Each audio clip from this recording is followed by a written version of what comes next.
मैंने पढ़ा, आपने श्रवण का नाम तो सुना ही होगा। श्रवण का नाम तो जानते हैं ना। आप श्रवण को तो जानते हैं, पर आप शायद श्रवण के माता पिता को नहीं जानते। आज हम आपको बताएंगे कि श्रवण के माता पिता कौन थे। श्रवण के माता पिता अयोध्या वासी थे। श्रवण के जो पिता थे ये एक साहूकार थे, सेठ। ब्याज से पैसे देते थे। किराने की दुकान थी। इनके घर पर एक महिला झाड़ू पोंछा करने आती थी। झाड़ू पोंछा बर्तन। घटना अयोध्या की है। ये श्रवण के माता पिता हैं, जरा बहुत ध्यान से सुनिएगा। एक सेठ जी थे। सेठ जी के यहाँ एक स्त्री आती थी झाड़ू पोंछा करने।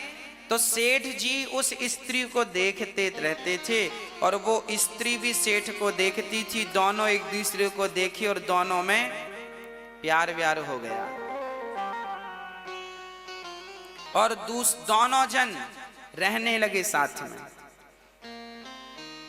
तो जो उस काम वाली बाई का जो पति था, उसे पता चला कि मेरी पत्नी फलाने सेठ के साथ रहने लग गई है, उसके संग ज्यादा समय व्यतीत करने लगी है और मेरी पत्नी अब संबंध भी उससे बनाती है। तो ये व्यक्ति अयोध्या के राजा के पास गए। उस समय अयोध्या के राजा दशरथ जी के पिता हुआ करते थे। आज है ना, उनके पास ये बात पहुंची।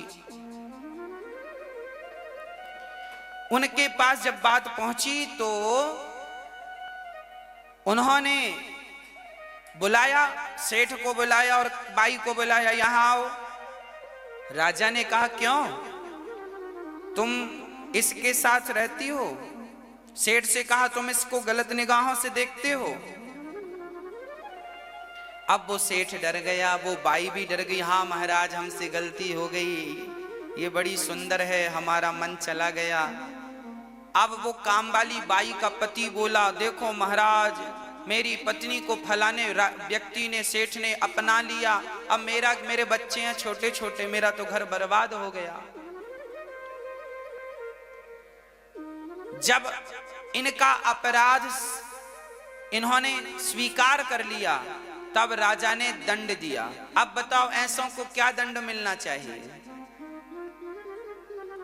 तब राजा ने आज्ञा दी कि इन दोनों ने ये गलती इसलिए की है क्योंकि इन दोनों ने एक दूसरे को देखा है, इसलिए दोनों की आंख फोड़ दी जाए, यही इनका दंड है।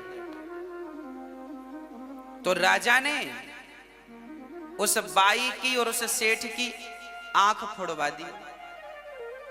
ये तो न्याय हो गया। क्या हो गया? ये न्याय। और उसके काम वाली के पति ने कहा अब मैं इस महिला को, इस स्त्री को पत्नी के रूप में स्वीकार नहीं करूंगा। वो तो चला गया। अब राजा ने विचार किया कि यदि ये दोनों हमारे राज्य में रहेंगे तो इनको देखकर कल किसी और की निगाहें ना बिगड़ जाए। इसलिए राजा ने उन दोनों अंधा अंधी को अपने राज्य से निकालकर बहुत दूर भिजवा दिया, जंगल में।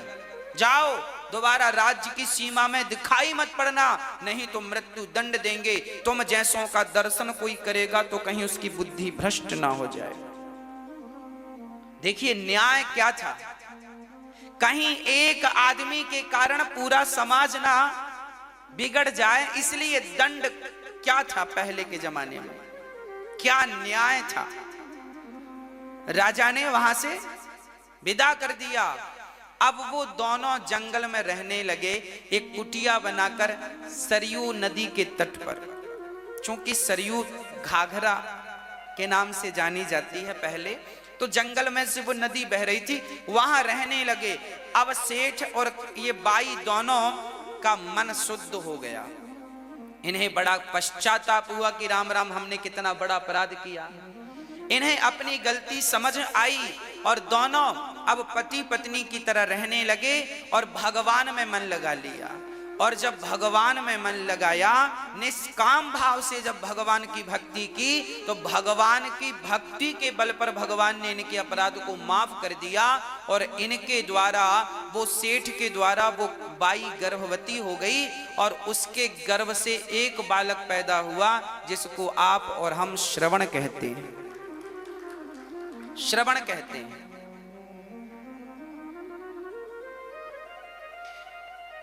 फिर श्रवण अपने माता पिता की सेवा करने लगे। श्रवण का विवाह हुआ तो श्रवण की पत्नी अपने अंधा अंधी को महेरी खवाया करती थी। महेरी जानते हैं? छाछ जानते हैं? छाछ, मही, मट्ठा, छाछ। छाछ में चावल डाल दो, थोड़ा सा नमक डाल दो और उसे पका करके खा लो, उसे महेरी बोलते हैं। तो जो श्रवण की पत्नी थी, वो अपने अंधा अंधी को छाछ में चावल पका करके खवाती थी और अपने पति को दूध में चावल पकाकर, मतलब खीर खवाती थी। अच्छा, दोनों दिखने में एक से दिखते थे। तो श्रवण के माता पिता सामने ही बैठ के खट्टी खीर खाते थे और ये मीठी खीर खाते थे।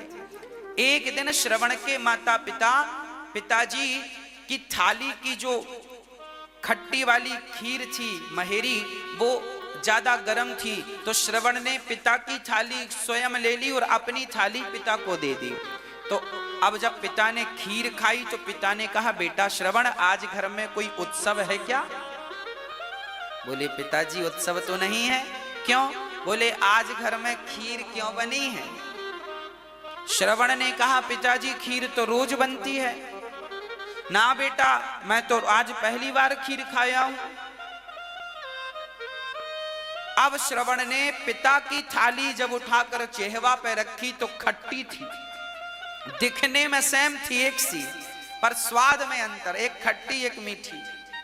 तब श्रवण अपनी पत्नी के पास गया तो उसने एक ऐसा घड़ा, ऐसा बर्तन बनवाया था कि जिसका मुंह तो एक था पर पेट दो थे।